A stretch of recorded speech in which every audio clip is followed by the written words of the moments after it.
handout, and I want to turn to the map side first. That's the easiest one to go ahead and to deal with. On the left-hand side of that sheet, you have a simple map of Chile. Chile is an interesting country in that if you turned it on its side, put it over the map of America, you would stretch from Boston down to San Diego. And you would never be more than 110 miles wide. It means if you drive from here to Pendleton, you have crossed the country.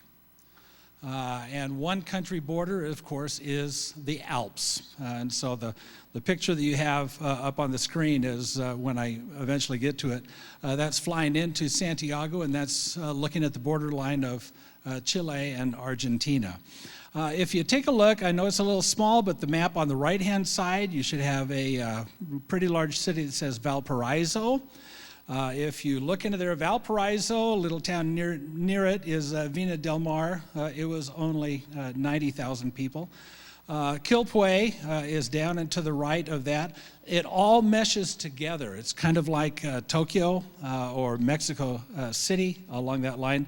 Valparaiso, Vina del Mar, Quilpué. Quilpué is a main place for you to know about. And if you go north of Quilpué in a larger writing, you should see a city name called Quillota, or Quillota if you want to go ahead and get technical, and then La Calera. Okay, those are also some cities that we have something to do with. Go down to the very bottom of the map, okay, and you have this Isla Kiwi, the island of Kiwi. You can barely see it, but there's a couple of islands. One is the island of Lemui, and then the dot is on the Isle of Kiwi. If you take a look at the map of Chile again, go about 2/3 of the way down, and you can find Puerto Montt, okay?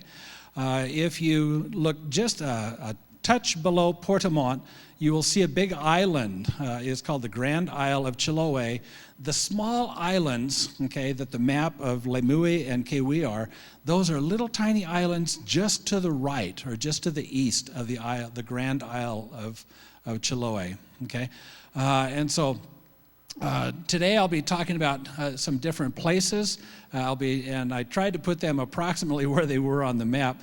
I'll be talking about Kiwi, and that's the Church of San Miguel. Lemui, which is the Church of Datif and the Church of Liacura. Those are just south of that Puerto Montt and to the east of the Grand Isle. Due east of Temuco, okay, is a place called Talca in Argentina, and Church of Malagüe. In Talca, the Church of Teno and the Church of Curacao, and the school in Curacao. And then near that Valparaiso, there's the Church of Quilpué, the Church of Quillota, and the Church of La Calera. And the way up north, it's La Serena. It's the first town just south of the big word Chile on the main map. Those are areas that we will be dealing with. All in all, it was a very long trip to go from Puerto Montt, okay, all the way on up to La Serena, but it was a good one. If you turn over, okay, the page, because I think it's good to have a little bit of an explanation as to what's going on here. Enterprise Christian Church and the Christian World Mission.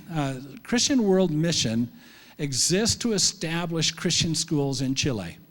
Over the years, Christian World Mission has begun or has revitalized over 200 schools. In 2023, Steve was recognized by the Chilean government, that would be like our U.S. Congress, for his lifetime work in the education of Chilean youth. That is a huge step for a Christian school. Want to let you know, in the 1970s, actually January 1st of 1977, Stephen Colleen Phillips accepted an invitation to go down to Santiago, Chile. And it was actually a 2-year mission trip, not one. I made that mistake.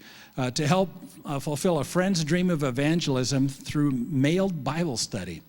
He and some others had developed a Bible study. They put a simple want ad into the newspaper in Santiago, Chile, that said, if you're interested in learning about Jesus and knowing more about Christianity, then send in this postcard, contact me, and we will begin a mail order Bible study for you. 15,000 people answered that want ad. And Stephen Colleen signed on so that they could use the mimeograph, so they could go ahead and fold letters, they could stuff envelopes, they could address and put on stamps, because it was just an overwhelming task for the people that were there. The people that were there lasted a little over a year, and then they left. And Steve and Colleen were down there, and they were saying, what are we going to do now? Because we are down here. By the way, Enterprise Christian signed on to support them for 2 years, beginning 1977. 2 years, 1977. They're down there. They don't have any specific goal now because things have gone away, and they're going, we still feel like God wants to be here. I love this story, and Steve would like sharing it. Steve was getting some opportunities to do some preaching, and so he entered into a particular church, Presbyterian church down there. He had an agreement that he would preach on nothing that would go against their doctrine, their theology, and he preached the sermon that day. And a lady came up and said, do you believe what you preach? And Steve said, well, of course I do. And he goes, and on that day, my topic was, God, with God, all things are possible. And she said, so you do believe that? He said, yes, I do. He said, good, then we need to start up a Christian school. And he said, I have no idea how to start up a Christian school. And she said, with God, all things are possible. And he started studying. And that was the direction that God used to get Steve, over his 40-plus years, 48 years down there, to go ahead and start or revitalize over 200 schools in different places. I do want to let you know, Steve is a starter, and his call is to begin the work. He gets a school going. He gets it to where it's 1 or 2 years into his existence, and then he leaves, and it's guided by whoever. He puts in people that are to go ahead and guide it. Not all of those 200 schools are still in existence because of government regulations that have come and gone, but he is still in the business of doing this. By the way, he retired. He is no longer the head of the organization that he and Colleen began. He is the gopher for Christian World Mission now. He goes in and reports to Jimena, and Jimena gives him the day's task, and maybe I need you to go to the bank for me, or I need you to go to the government office and fill in these papers, or I need you to go ahead and do this. And his goal is always the same. He goes, it's up to me not to screw things up, because she has everything in order. And so that baton has been passed, that mantle has been passed on over. He reports and he goes, some days I get to do a lot of fun things, and other times I just go and just kind of visit. I get to visit the people that I've worked with for a long time. Really appreciated that. Okay. ECC pledged to support them for the 2 years, and the Phillipses have stayed in Chile. They will die there. They will be buried there. ECC has faithfully supported them. There are only 3 churches now that support them. They are on their pension, and what we send them adds to their pension. And you can imagine that their pension isn't great down in Chile, but it is functional and doing good. And so all of that has gone to Steve and Colleen. And so the money that we send through our budget really doesn't go to support any of the churches on the islands or anywhere else. All of those are done through special mission projects that the church has done over time. This is another one, important one. The Iglesia Cristiano Quilpue, that's a church, a Christian church in Quilpue, meets in the gym of the main school in that city, in Quilpue. And it is the Quilpue church that started the outreach to the islands down in Chiloé, down on those southern islands. The southern islands are inhabited by a people that are kind of the Appalachian folk of Chile. And the folks in central Chile kind of look down their noses, okay, at the Chiloans. They love to go down and visit, but they really don't want much to do with the people. And the church in Quilpue was saying, why should we go down there and start churches? It was the goal or the thought of one particular pastor, Pastor Patricio, that he wanted to have an evangelical church on every one of the little islands to the east of the Grand Island of Chiloé. This is because up until I'll say early 1900s, it was illegal to be anything but Catholic in Chile. It was written into their constitution. And so we'll talk just a touch on that. And so, as a result, 86 to 88% of the people will claim to be of the Catholic faith. You have a small portion of people that will claim to be evangelical. Evangelical means you're not Catholic. They can be Presbyterian, they can be Lutheran, they can be Nazarene, they can be Church of God, they can be, whatever. They're evangelical. And if you're really excited about it, then you're Pentecostal. But Pentecostal down there doesn't mean the same as Pentecostal here. It's just a different style of worship that goes on. And so all of this means that there are inroads. Inroads have come hard to try to evangelize or to try to speak to the basic Catholic population of Chile. In 2005, Steve challenged us, and he said, have you ever thought about a mission trip down to Chile? And I said, nope. And he said, why not? Because it's in South America. Because I had no desire to go to South America. And he said, why don't you come on down? We took 17 people. I think it was 11 or 12 from this church and 5 or 6 from other churches. And we went down and we worked in 2 churches, Datif and Kewi. And we also began a church in Liacura. And Joyce was a part of the team that got to do that. We literally went house to house, spreading the gospel as best we could. And when we left, there were a handful of people and a place for the church to begin. And when we left, there was a house church in Liacura, and the other churches had projects that we had helped with. In 2008, Steve called up and said, Dave, the church in Liacura is doing really good. I'm going, that's wonderful. And he said, they need a building. That's okay. And he said, how would you like it if we would go ahead and could your church help out by providing funds to help build a building? And I said, how much does a building cost in Liacura? And he said, it's really expensive. I said, how much? And he said, about $7,000. And we went ahead and we raised the money, and I was able to go ahead and to talk to Steve, and I said, we've raised the funds on one condition. We have 5 people that want to help with the construction of the building, and we have 2 people that just want to go down and help the builders. That was Joyce and I. We were the mules. We carried lumber, we carried wood. Tim Melville was the official sawer. He cut things of different lengths and all of that. We hand harvested wheat, and we did all kinds of those types of things. And when we left, there was a building, and we wondered how long it would stand. I'm here to say it's still standing. Okay? It's still standing. It wasn't quite finished. Back in 2012, Steve said, hey, the building is now finished. They put in a little addition on. They do this. They want to know if Pastor Dave would come down and give the dedication of the building. You want me to come down and dedicate a church building in Liacura, Chile? He said, yes, okay.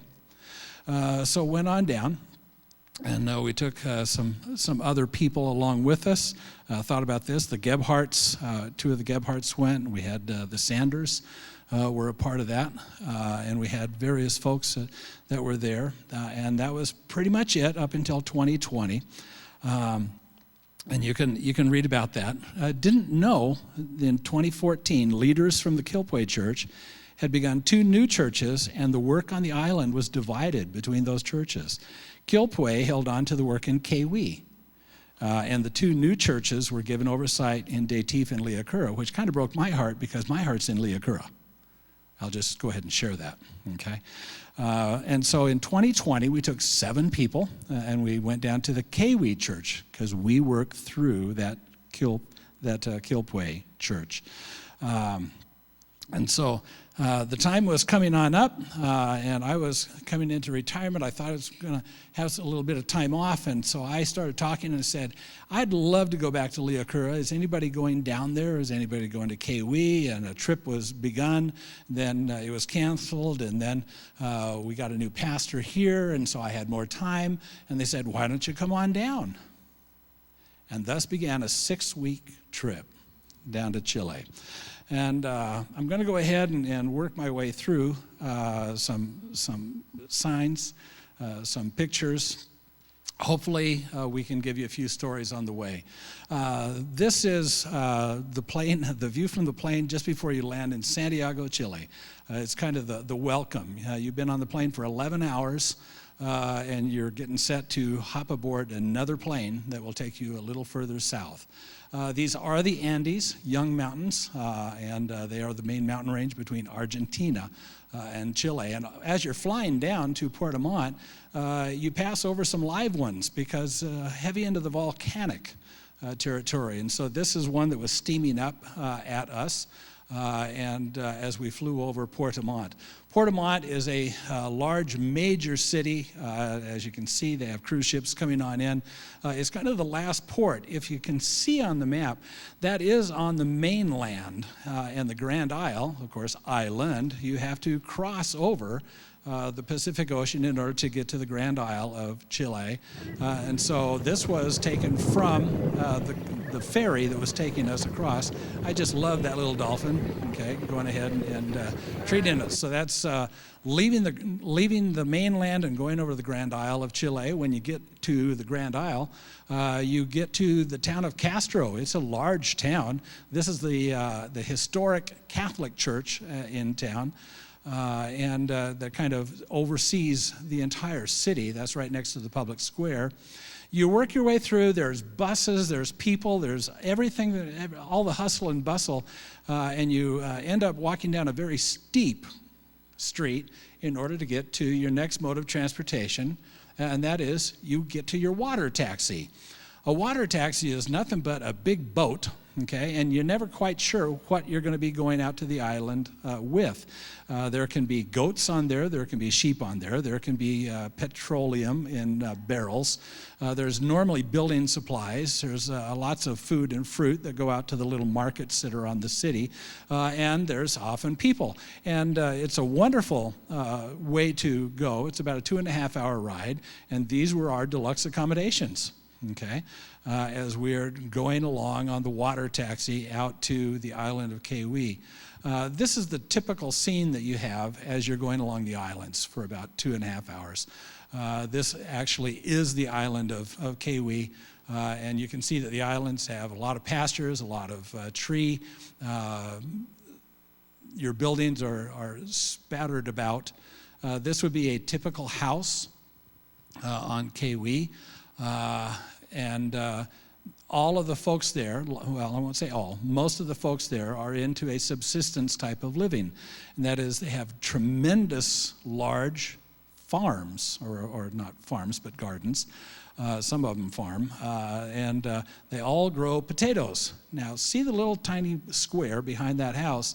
Well, there it is. That is the garden, and those are the potatoes, okay, that are being grown. For that. They have some wheat acreage. I can remember in one of our trips, we got to cut about an acre of wheat by hand, and Tim kept saying, give me 12 minutes with a combine and this whole job is done. And it took a long time. We learned how to bundle, we learned how to do that, and they pulled up the oxen and took it off to the thresher, by sled. The islands are becoming modernized. And I wasn't ready for that. I wasn't ready for that. A lot of them have cell phones now. Most of them already had TV because they have to watch their soccer. They have to watch football. But there's a whole lot of conveniences that are coming on in to the islands, and folks are being taken over by that. That's the pastor of the church in Kewi. That is a malka plant. You can eat part of that. I've never been able to get anybody to prepare it because they say it's hard to prepare. I'm just always fascinated by the big leaves. Okay, it makes rhubarb look tame. As Bill was sharing before we started this, he goes, you had it pretty good because you got to go down in summer. And I'm going, yeah, these are some of the flowers that were blooming in summer, which was February. We were up there to go ahead and cut some flowers and to do that. They had some lilies that were absolutely spectacular that were along there. And a lot of the day, okay, this is the pastor of the Church of Kewi, and also Oscar. And Oscar was a fellow who was important to me. Met him in 2005. Also saw him in 2020. when he saw us again. It's like an old homecoming. And I was able to go ahead and to let him know that I was ashamed of him because I had been told that he had stopped going to church. And so got to sit down with him and talk about why it was important that he got back to church. Kind of a church of discipline type thing, and he smiled through the whole thing and had it. That's him. And his house, when we were first there, Dean would not be able to stand up in that house when we were first there. He is a hard worker. He is a very, very diligent worker. Used to work in the salmon farms, now has his own fishing boat and does some of those types of things, and his house is probably 5 times the size that it was back in 2005. He just smiled all the time. Whenever I sat somewhere, then he was one that had to sit down next to me. Just a kinship that was there. And his wife was just happy because I had just told him that I expected to see him in church on Sunday, along that line. On these particular days, we had 2 tasks. I was tasked with going, and we walked on the island to various places to see people. This is a fella, and this is, it would be his aunt. Well, I thought it was mom, but I looked it up in the diary. It says aunt. She was turning 91 the next day. And so we went and had a little bit of a birthday time. This was the next day. We took her a little bit of a cake and did that. You had to walk down the beach and then walk 1.5 miles to get to the church. She was just a dear. That's a typical kitchen, okay, in Chile. That you have there. Again, in Kewi, the first thing that we had to do was, and I don't know why, they were celebrating a special celebration. It was their 23rd year of existence. Why 23? I don't know. But it was their 23rd year, and they were putting on a big bash. And this is all of the people of the church, along with some of their families. I can point out 3 or 4 people in there that aren't members of the church, but they had their arms twisted and they wanted to come for the free lamb that was being barbecued because it was going to be a big celebration. But that is the church, the sanctuary in Kewi, and that's the view that you have from the front. Yeah. That's pastor. It's a rough church, and I go ahead and share this with a little bit of sadness. Generally, you have 7 women and 2 men in that congregation. My own opinion is that give it another 5 or 6 years and it probably won't be in existence. That's my opinion. This man is trying to share a little bit. He is from the upper city down in Quilpué. He is a rock carver by trade, and he got so much arthritis in his hands that he can't do rock carving anymore, so he said, let me go down and be their pastor, because they've been without a pastor in that church for 11 years. And that's why the church has succumbed so far. So this fella and I had a really good time. Did a lot of sharing with him and his wife. This is part of the celebration that we had. Interestingly enough, the Catholic Church does not meet, but they rent out their social room, and this was in their social room. And so this was the celebration as we were getting set to celebrate their 23 years of existence. And it was a marvelous time. That is the congregation, along with a daughter or 2 that were a part of it, and then the pastor on the right. And by the way, the church at Kewi send their greetings. And I brought this primarily for Phil and Joyce that we have. They have a certificate of appreciation for the work that we have done, that this church has done on their building. Okay? And it's in my name, but it's actually for the church, and I think that you all need to know that. When that week was done, then it was back onto the water taxi. This is my host or my semi-translator. This is Victor, and as we are leaving the island, he is praying over the island because he knows it'll be another 3 years before he ever gets down there, and he has a heart for the people. When I got to Castro, I met this man. This is Pastor Michel. And Michel, on his own, took a 17-hour bus ride to meet me in the city of Castro so that he could escort me to the island of Lemuy so that I could see the other two churches. He did this as a volunteer. Why? Because in the 1990s, mid-1990s, he was the pastor of the church at Datif, and he was there for 2 years, said it was the most wonderful 2 years of his life, and he wanted to come because I needed somebody to be my translator. He didn't know much English. He wanted to know if I knew French, because that way we could talk. Because he has been a missionary in Mali, Africa, for a number of years, and finally came back to Chile. He works at the church in La Calera 9 months of the year, and he works in construction in Miami, Florida 3 months of the year, so that he has enough money to support his family for that time. And I should have had this, but I can get it in a hurry. And so in between phone calls to his wife spoke good English, and in between Google Translate, okay, we got along really well. And it was a wonderful time to be able to go ahead and do that. By the way, because people have asked, and they're going, Dave, do you know Spanish? I know so little Spanish, it's amazing. But we had a few apps. There are some apps that are some absolutely wonderful thing, and I can see whether we can do this. It is so wonderful to be with you today and be able to share about our trip down to Chile. Es maravilloso estar con ustedes hoy y poder compartirles sobre nuestro viaje a Chile.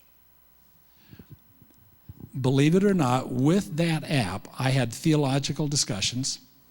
I did marriage counseling. I did personal counseling. I did grief counseling. I talked with people in various ways, various places. It's not perfect, but it got me by so well.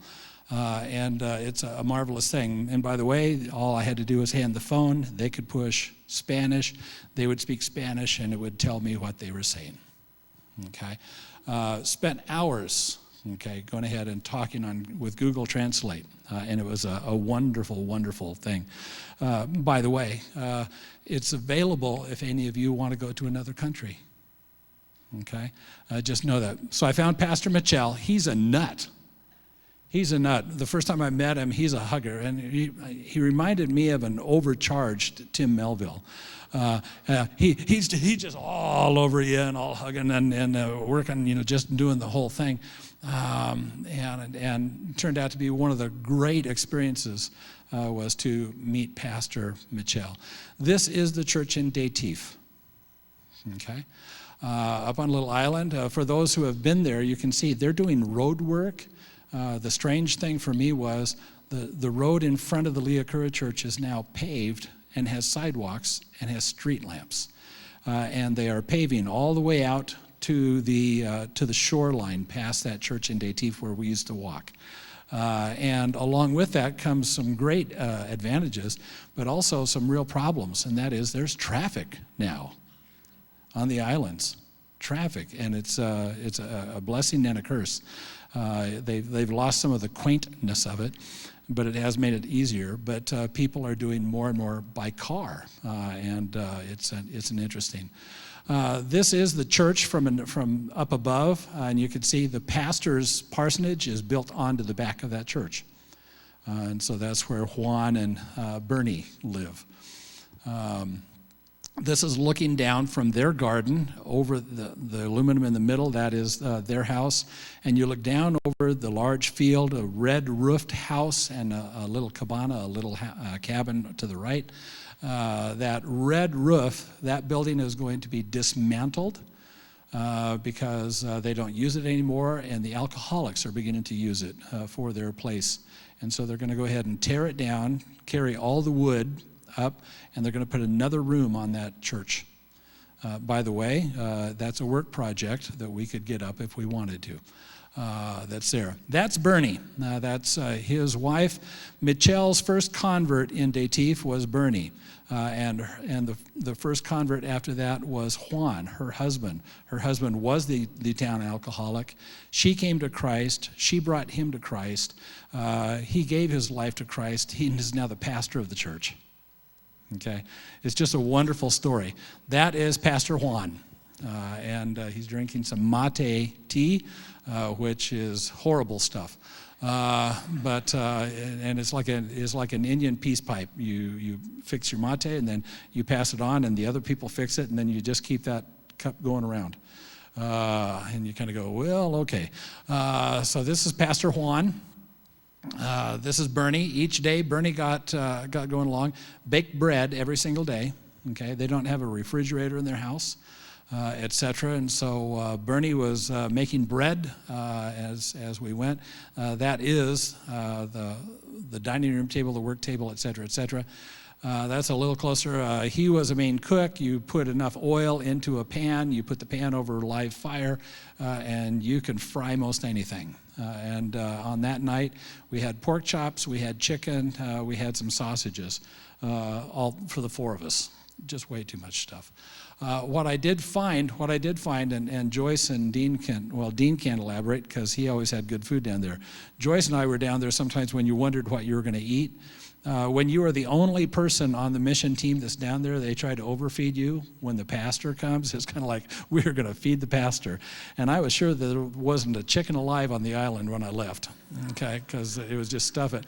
By the way, this is a gas station in Datif. You go and you pay your money, and they get you a 2-liter plastic jug, and they go to the barrel and they go ahead and fill it up, and then they take a funnel out and they pour the 2 liters into your car.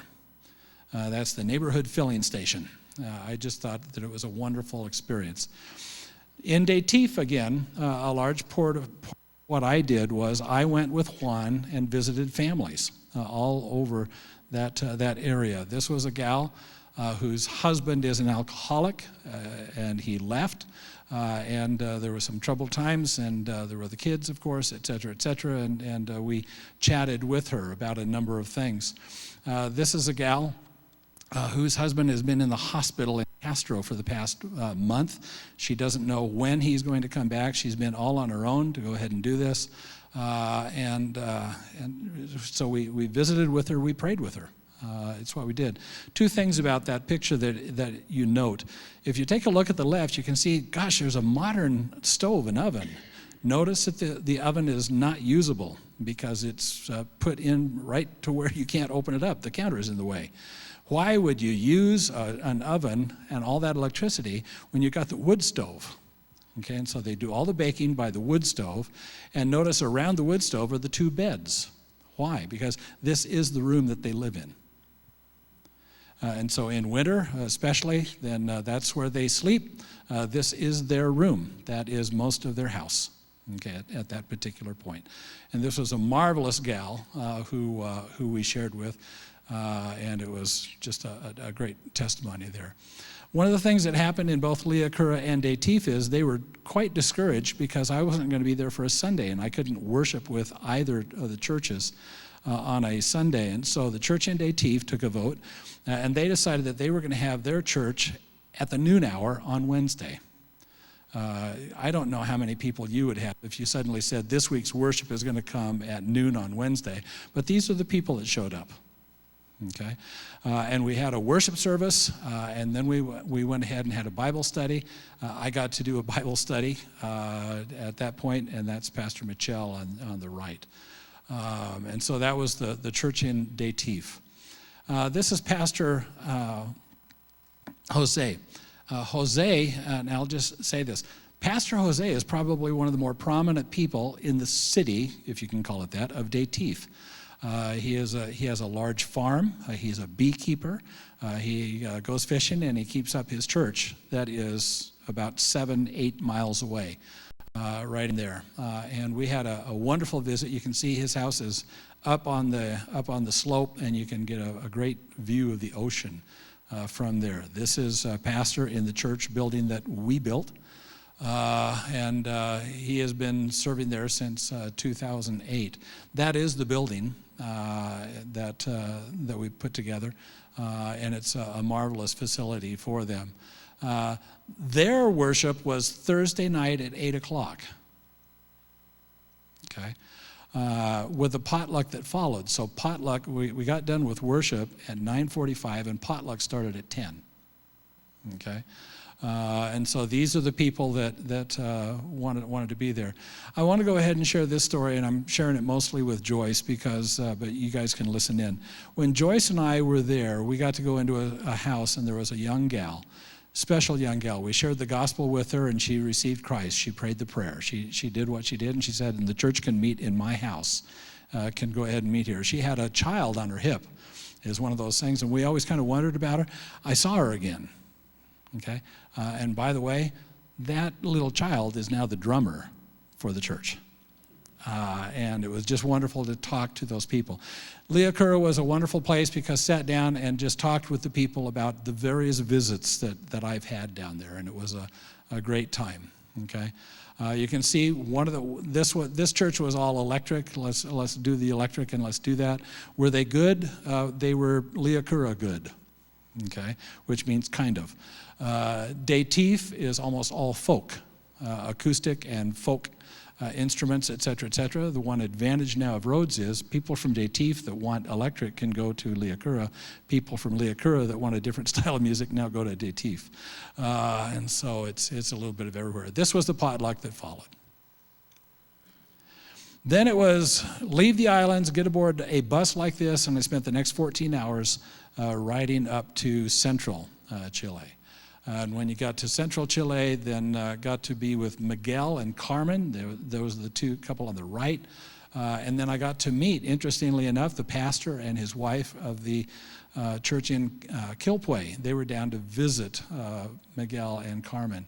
The central area is kind of the breadbasket of Chile. As I was down there in the breadbasket, Melody's going, it's fascinating. I'm in Safeway, and people, it's kind of product of Chile, the grapes and other fruit that you're buying. Well, that's from this area. That's from the Curacao Teno area. And this is close enough. That is the Andes. If you went to the top of those mountains, then you're into Argentina. That's how close you are, okay, in that zone. This man wanted to. I'm bringing the pastor 2 melons. One is a regular melon, and one's a sandia. One's a watermelon, and he wouldn't leave until I ate a large portion of watermelon. And that was okay. Each day started off with Miguel. Miguel is a man I prayed for. He retired from his supermarket business. And he went down to Teno, and he is beginning a church. He has a church of about 8 to 10 that meet in his house now. And so he was asking me all kinds of Bible questions, and we were sharing about all of that. His wife, Carmen, is a baker, and she just wanted to know that I could bake empanadas. And so she had me busy in the kitchen when I wasn't doing Bible studies with Miguel. We did take a 2-hour trip to get to the beach. This was the beach of the area, the popular place. Like any beach town, you have traffic. We drove 2 hours. We got to the beach. We spent 45 minutes, and then we took 2 hours to drive back home. Okay? And this was what we went for. And literally, we ate shrimp empanadas and said, this is wonderful. Let's go home. A different way. You can't quite see it, and I apologize for that. That is a large loaf of bread, and this man had written into the top of it, Cristo vive. Jesus is life. Okay, Christ is life. And he was saying, Jesus is the bread of life. And that's what he was doing as he was selling his wares at the beach. And had to buy some bread and get a picture. We had to get back because when you go to church in Teno, it's Sunday evening. And so that's why we were able to go to the beach on Sunday afternoon. This is preparing communion for that time. And it's a real wine. And luckily it was a wine that I accepted as being okay. And so there were going to be 6 people that partook of communion that night along with a couple of others. We had one person who then came back to the barbecue the next day. This gal came hearing that there was a pastor available. That pastor was Pastor E. Dare, who's sitting at the head of the table. And then he had me join on in. Her husband, they have marriage issues, et cetera, and she was praying at that moment to receive Jesus as her Lord and Savior. Okay. And so this was the blessing that she was going to have. I was going to be off and running, and Pastor Eder was going to go ahead and do some follow-up with her. Because this man is a fellow that came and took me away from Miguel and Carmen. This is Pastor Rene. And I just want to go ahead and share this. Pastor Rene, he claimed me. He said, I need Pastor Dave, and I want him for 9 days. And I saw him. You've been there. Can you remember this guy? I couldn't either. He came into the room, and I go, I don't remember this guy at all. And he said, oh, you were such an influence in my life when I saw you down there. And I go, I don't remember him. I don't remember him, and I don't like him. He was rude, crude. I mean, he was a forceful man. He was, he was all that. We warmed up in a hurry, and I love the man. But I need to tell you his story. He's Peruvian. He came to Chile. He was a special ops man in the Peruvian army. He snuck his way into Chile so that he could do subversive work in military units in Chile. And he said, and I had it in my heart, I wanted to kill Chileans. And he said, but I needed food one night, and a man started talking to me, and that man was Steve Phillips. And Steve Phillips began talking to me and fed me dinner and started talking to me about Jesus. And he goes, it's a funny thing. I came to kill Chileans, and I end up saving them from hell because he is a self-proclaimed, self-taught evangelist. He still has a whole lot of that Peruvian military in him. This was 1/3 of his congregation that he has in Curacao, Chile, and they took me out to pizza. This is Pastor Rene. You can tell that he's military. He's cooking barbecue. We went up to his cabin up in the woods, which was just totally infested by flies, but he was proud of it. This is a man that he introduced me to, staying in contact with him. He's a non-believer, but we had a good talk about what faith meant and what it was all about, and this was dinner with the neighbors that we had on that little mountaintop up in Chile. And then it was time to hit the road. I'm going to go ahead. I'm not going to share a whole lot of information. By this time, I have been dealing with problems with my leg, and I have been dealing with a virus that has been making me cough my lungs out.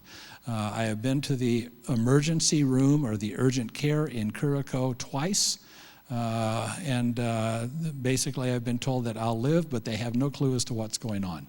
And so that was good enough for Rene. He said, good, we're going to Argentina. And so off we go. It's only a 5-hour drive, okay, from Curacao to a place called Malargüe. But you have to cross the Alps, and we're just going to show you some of the pictures. The major reservoir that's on the way. The Alps are funny, and of course, no trees. I mean, no trees. There's some vegetation, but you didn't see it. At times, I thought that it showed me rock formations, kind of like Utah. It showed me some grandeur, kind of like the Rockies in Colorado. And at times, I felt like I was driving through Nevada, and you had the big mountain ranges on both sides, but you didn't know what else to do. This is the Argentina line. And so that mountain is in Argentina. And as soon as we got into Argentina, you didn't have deer and elk to worry about. You had goats, because they have goats everywhere. They raise goats in Argentina because that in Mendoza region, that is a prime staple for your food. And suddenly there's goats all over the place, and there are people trying to find their goats. And so you have a lot of horsemen that are on the highway. Somebody asked, the highways are great. The highways are better than a lot of our American highways. It was a wonderful road system. These are just some of the things you can barely see into there. There's a pen that they're using for their, again, just some grandeur. It was a wonderful, and it went on and on and on. And then we finally came down and we got to the plains. These are the plains in Argentina. By the way, it's Argentina, not Argentina, in Argentina, and I was going to Malargüe. Malargüe is a city of about 30 to 35,000. Parts of it are very modern, very, very modern, and parts of it aren't. I was welcomed by Omar and Flavia. You can see they've never met me in their life. And it says, welcome, friend and pastor, David Bruce. This is Omar. Omar was a long-distance truck driver. He drove hazardous materials until 11 years ago when the Lord called upon him through Renee. Pastor Renee said, I need somebody to go to Malargüe, Argentina, and start up a church. And he said, I know nothing about starting up a church. And he said, no, but God does, and I want you to go. And he gave up a high-paying job so that he could go and become the pastor of the church in Malargüe. He's a nut, but I dearly, dearly love the man. I love Malargüe, okay? And that was on the boys had to show me the town clock at midnight, so we went to see the town clock at midnight. While we're here, I learned on this trip that there's some different things. You got up late, okay? 9 to 9:30 was often breakfast. Your lunch was somewhere between 2:30 and 3:30, somewhere around there. You had tea at about 6 to 6:30, and dinner was usually about 8:30 to 9 o'clock. And when you got done with dinner, that's when you did most of your calling on people. And you called on homes in between 10 o'clock and 12:30 at night. And you just walk on up, and here we are. And so got used to that schedule. It allowed you to do some things, during the day that were touristy. Visited people that didn't want the evening meetings or the evening calls, but did a lot of calling on people late at night, which I wasn't used to. This was the area in which I was staying in Malargüe. You can see the Alps surround the entire area, and they're on the plains, and their houses are just a little, okay? This is the pastor's house. He built his own house by hand. There's a little bit of rock work there. This is the picture that I want you to see. He took a log and he cut it to various length. It's about 16 to 18 inches long, mudded it in, and that was his wall. Their weather is about like ours in winter. Okay. So he was good. Malargüe is a modern town. This was a planetarium that a couple wanted to take me to. They have the labyrinth, and so if you ever want to go through a hedge maze, go to Malargüe, Argentina, and you can go ahead and do that. This was a lake that was about half hour, maybe 40 minutes out of town. It was called the Eye of the Animal. You couldn't, that was as close as I could get to it. But when you see a picture from Hovercraft or somewhere in there, there's another lake just on the other side, and it looks like there's two eyes looking up at you. And of course, that's what they had. Just some scenes from the Alps from the Andes. This was La Lenas. It's a world-famous ski resort. This is where a lot of Europeans come to practice their skiing when it's summer in Europe.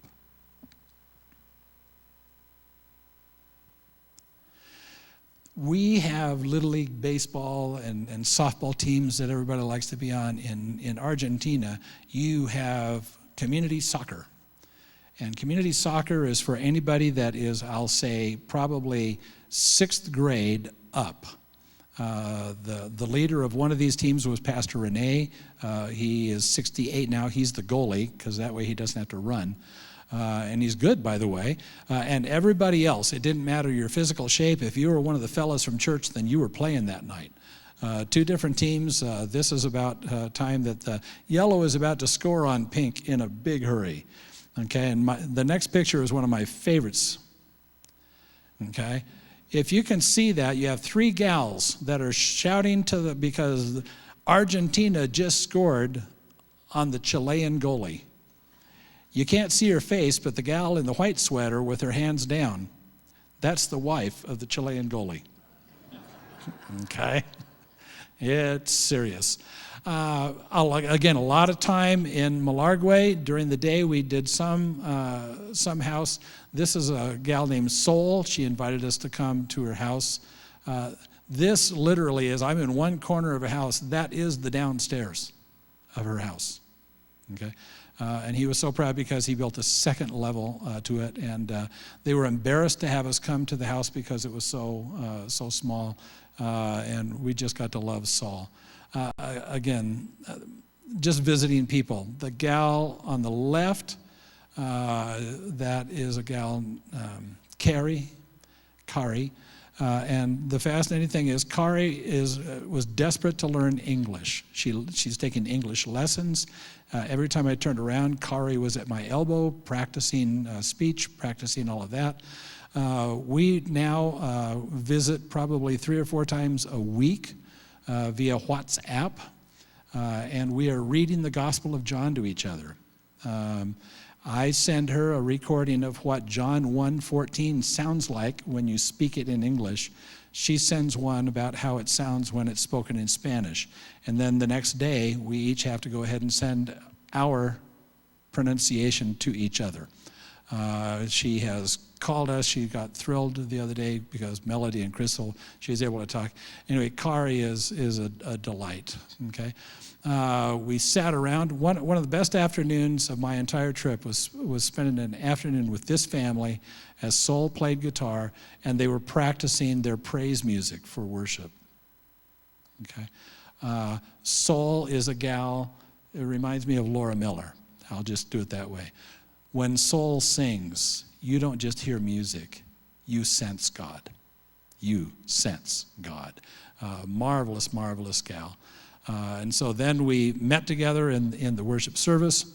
I found out on Friday that I was going to be preaching on Sunday, and that was good. Oh no!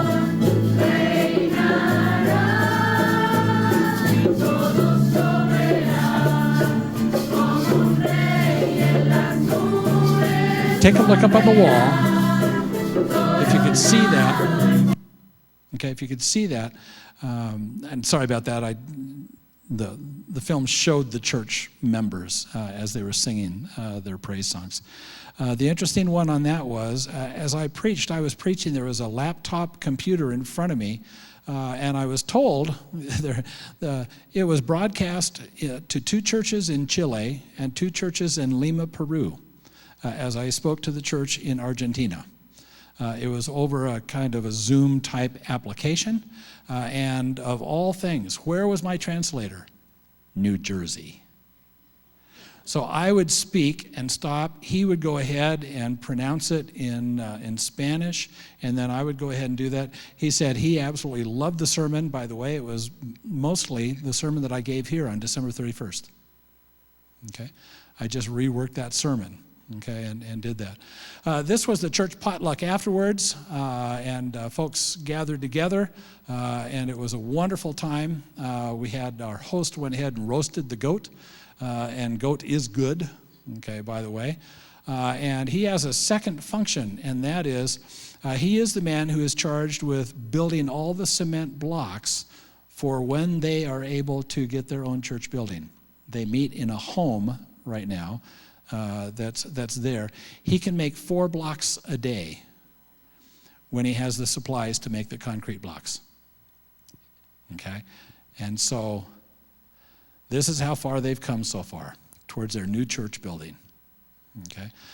We can just pray about Malargüe. I'm praying. I'm donating to help them with their building project. They want to know when I'm coming back. It's going to be an interesting. This is simply the pastor and his family and all, minus Sol and Pablo, and that's because they were to the doctor to find out that she is pregnant with another child. And I can consider it a tremendous honor. I was the first one they told. Okay, it was kind of a fun deal. From Argentina, Pastor Renee then took me on up to Quilpue. That is Steve in the pink shirt, and that is Colleen in the white hat.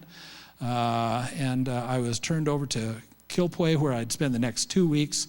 And things got real interesting in Quilpue. When I was on the islands, of Chiloé, there were major fires going on in and around Quilpue. And so Steve wanted me to visit various schools. He wanted me to visit various pastors. He wanted me to do some counseling with him and some chatting and sharing with him. Again, he's retired, and we talked about what that meant for he and myself. And we just had a grand time sharing as friends.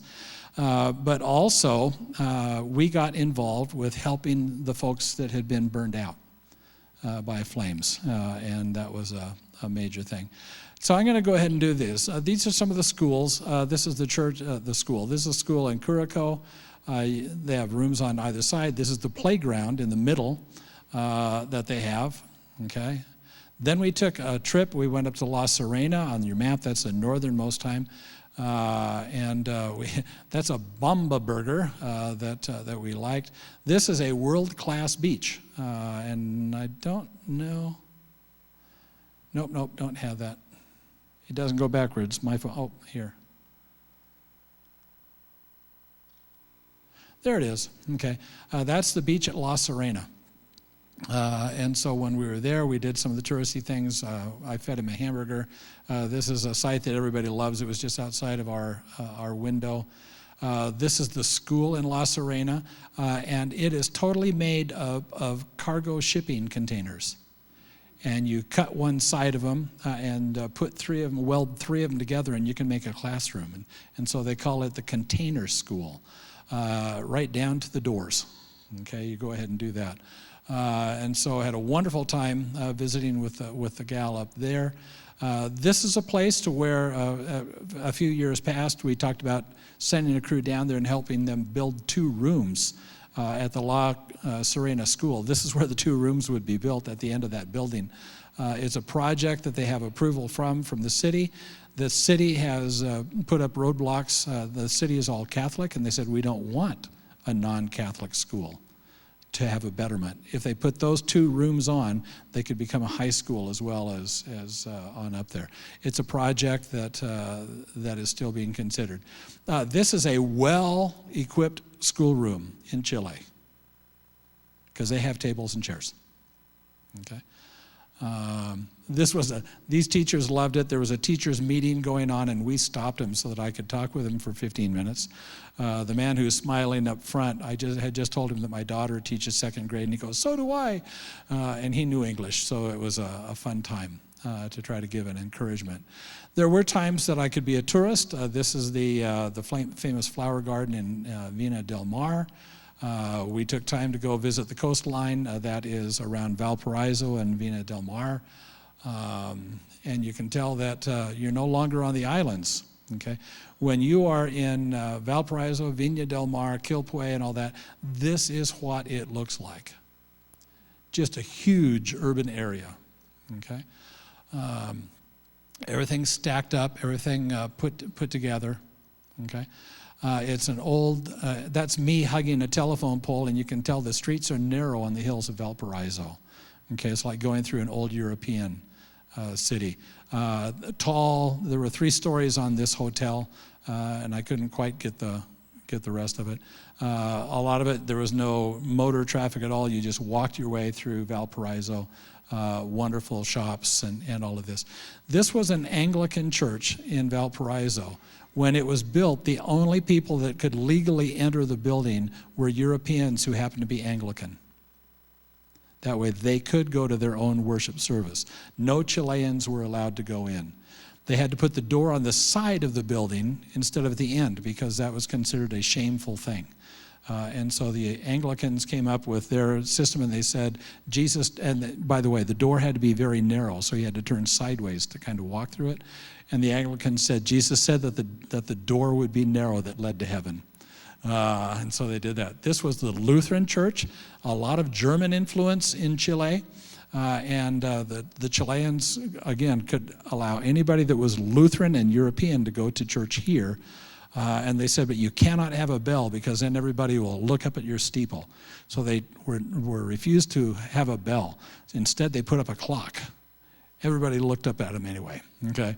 One of the wonderful stories. This was a hill that at one point in time in the late 1800s. Valparaiso did not exist out here. This was the top of the hill. It's called the Dissenters Cemetery.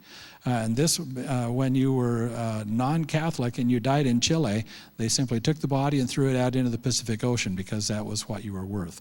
And the dissenters began to bury people on this hill, and they finally got it changed around to where it was allowed for Protestants to be buried there. And these are some of the well-known tombs of there. We did Valparaiso at night. You can just see it's a large city and a wonderful escape. By the way, the cranes, interestingly enough, are now all owned by Germany. Chile sold the port to Germany. Go figure. You have supermarkets that would make most of the supermarkets in America, some of the supermarkets in America look shameful, but the vast majority of people still buy their fruits and vegetables in local marts. You go to a bread store, you go to a carne shop, a meat store, you go to a vegetable store, you go to a fruit store, or you do one of these, and they have these on rotating basis so that you can go ahead and buy. This is Reuben, and Reuben is trying to figure out how many eggs he wants. Okay, that one is blueberries, and that is $1.50 for 2.5 pounds of blueberries. I just took this one because if you read it on the left, it's the carne shop. That's the meat shop, always fresh, always fresh. It's next to the veterinarian office. And man, I'm going, I got to have a picture of that one. And nobody got why that was funny to me, but that was okay. Okay, you did see some strange things. We went by the Jesus hamburger shop. That was in Quillota.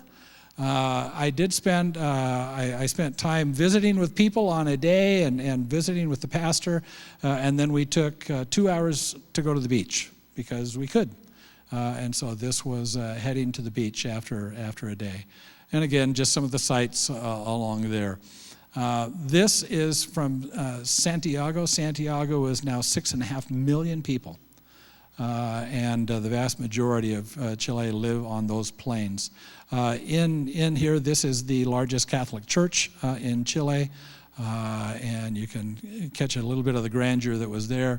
I have a video, I didn't put it on in. One of my great memories is of 5 nuns who were on their knees singing Gregorian chants on this day of worship, and I loved it. This would be like taking a picture of the U.S. Capitol building. Okay, this is the government building. That is the White House, that is the presidential palace, okay, of Chile.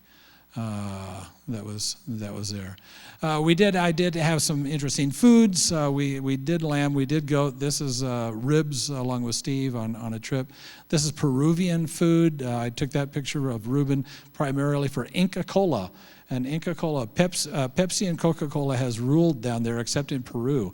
And the drink that they have in Inca Cola could never push Coca-Cola out of the way. So Coke just bought the whole thing and began making Inca Cola so that they could get the profits from Peru. But this was in a Peruvian restaurant that we had. Now, this is a pizza, and they got this pizza especially for me because the pizza place said, this is an American pizza, authentic, okay? Okay? It had fried eggs and French fries, okay? And it was disgusting, okay? But we had it, okay? I do like this one.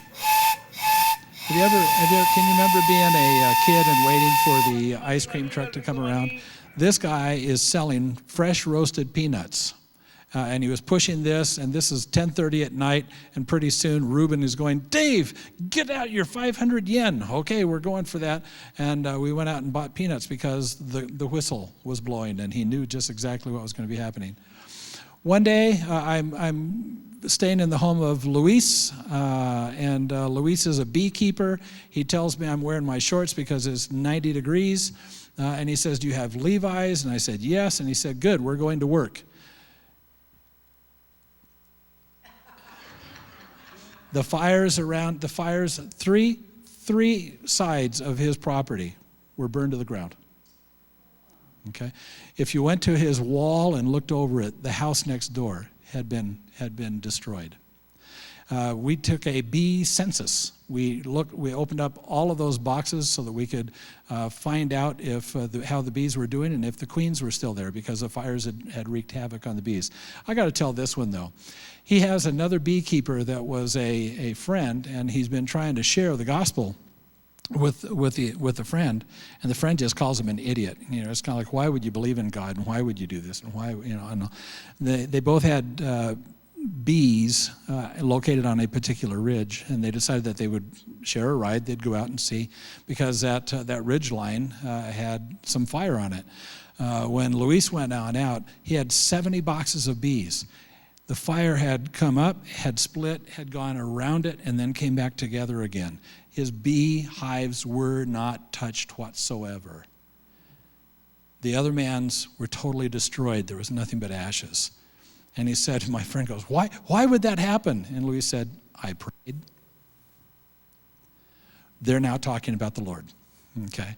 Story after story after story and talking with people. I took this picture.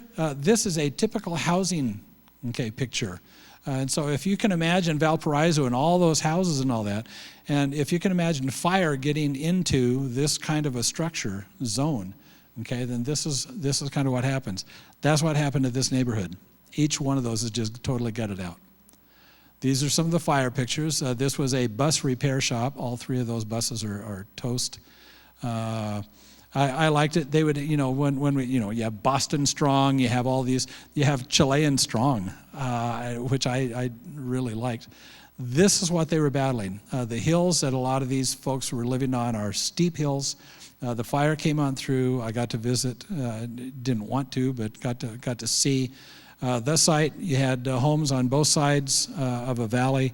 They got the evacuation order. There's one exit, and you have to go down, and you have to take the road out of the valley. The fire is coming up the valley. The first cars that were into the fire stopped all the other cars from going. 138 people had a choice. They could stay in their cars and let the fire sweep over them, or they could get out and try to run up the hills. 138 people died. You can see some of the, and this was just neighborhood after neighborhood after neighborhood, was along this line. This was a world famous botanical garden.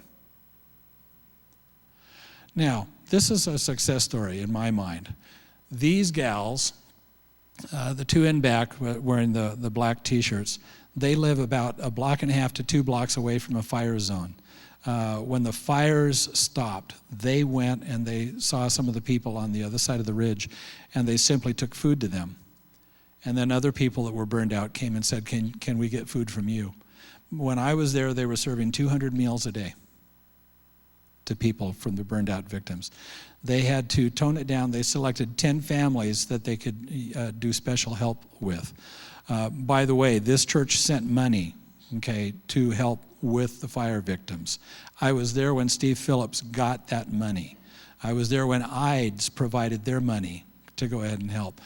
Part of my daily task was to go, and we would go and buy things that the people needed that you wouldn't think of. Okay, Dave, we need to go out and buy, and we had, again, 10 families. 10 families is what we narrowed it down to. We need to buy 10 plastic folding tables. Why? Because when it rains or if it's too sunny, then they need to be able to get in some shade. We need to buy 10 plastic bins. Why? Because the rats are all out. And the rats are coming in, and they're taking the food supplies, and they're taking some of the control of some of the clothes that have been offered, et cetera, et cetera. And so you buy rat poison. We need propane tanks. Filled because they have camp stoves, and we need to go ahead and get them filled up with propane. We need to go ahead and do this. We need to go ahead and do that. Each day, Steve and I would go ahead. We would take supplies. We would give them to these 3 gals. These 3 gals were the relief agency that were acting in your behalf. They're all from the church in Kilpue. They did this voluntarily. The church in Kilpue only was trying to do all that we could to give them the supplies that they needed. And it was a way to meet needs, and it was a wonderful thing. On the day that the ECC money came, by the way, your money went to 2 different, $500 went to a local cause. I was with Victor down on the islands when the fires happened. He came in one night and he said, I need you to pray because my parents' home was burned and my 2 sisters have lost their home. They have nothing. And the church in Kilpue decided that they would take $500 and they would give it to that family, to those families, to help them, and then also to help the other families. We bought toilet paper, we bought macaroni and cheese, we bought spaghetti, we bought all kinds of other food items. A man named Nelson is there who is giving basically at his cost. And then we were able to go ahead and provide that. I was so proud when I'm going, and they were going, where did all of this come from? I'm going to church in Oregon. And they cried. You made a difference. You need to know that. But a lot of times it's just spent visiting friends that I've grown to love over the years. I led a Bible study at this particular small group. This is Patricia. She's the secretary in Kilpue. This is her daughter. The last time I saw this couple, they were in high school, and we had a great time. This is Sui Lin. Sui Lin is a dear one. I was privileged to talk with her. Her husband left her the week before I got there. And so spent a lot of time. She didn't know. She didn't know English, and she was absolutely petrified to do the night. Taught her Google, and she doubled the time. I was supposed to be there for 2 hours, and we spent 4 hours. She and her family and her 2 little ones just had a great evening together. This is a family that I stayed with. Felix on the left. Felix, when I first met him, was the leader of the Communist Party in his region. Actually, he was the vice president of the Communist Party. He's now working for the government. By the way, it's a socialist government. And this is his wife, and we had a great time sharing. This is a family that I stayed with and working through that. Miguel, again, just sharing with friends. Just visiting. This is Miguel. He's in need of eye surgery. Some of us are putting money together to help him. He has to pay for his own cornea transplant on top of the fact that she just went through a double mastectomy to help her survive breast cancer. I want to tell this story. I met this woman. I went into her house. It was a modest home, but she had a marvelous painting, actually 2 paintings on the wall, and I simply commented on them, and she smiled and she said, that was my father. Oh, good. And nobody else said anything. When I was going through the National Gallery, and I took a look and I went, that's the same artist. And he said, well, yeah, he's a national treasure. Okay. I got to meet her. She's in her 90s and just got to share a day. And then I shared in churches. This is the church at La Calera. This is their worship. Notice it looks pretty much the same structure as those down on these southern islands. The only church I've ever been to that has flown a drone over me while I was in worship. Okay, but this was their Sunday morning gathering, prayer time that they had. This is the church in Kyoto, and what I'll share on this is it's probably the church that is trying to emulate what they believe it is to be an American church more than any others. So you have your black lights, you have your mood lights, you have everything's loud. If you weren't deaf when you went in, you will be when you come out. And it was a great thing. Felix is a wonderful pastor, and that was their congregation. That was there. And then this is the church in Kilpue, the main church that we deal with. This was their youth that just came back from a retreat. This is half the congregation. One of my best moments is they gave me an award, and there's a couple of awards, and you can see them up there. But the greatest award that I had was all of a sudden the pastor looked out and said, okay, 1, 2, 3, and everybody in the congregation, all in unison, said, thank you, in English. He said, we've been practicing that for 2 weeks. And it was thank you for being interested in Chile. Thank you for being interested in Chiloé. Those are important things. And then the church gathered around, and we had a group picture that was there. So that's kind of my trip. I've taken up too much time, but that's the way it is. But if there's a couple of questions, I'll take, and I'll try to be short in answers. Okay, what I'll share is this. I did a lot of bridge building. I did a lot of connections and trying to network while we were down there. There are still opportunities for people to go to Chile, whether it's on the islands or whether it's up in La Serena or whether it's in one of the metropolitan areas, whether it's working in one of the schools. If you ever have a question, just come and talk. And let's just close with prayer then. Lord Jesus, I thank you. I thank you for a mission-minded congregation and for an outreach. And I pray that you would continue to be with ECC as they seek to represent Christ in county and around the world. And I pray for the church in Chile. I pray for people that are needing you, and they are encouraged and they are emboldened because a church in Oregon remembers them.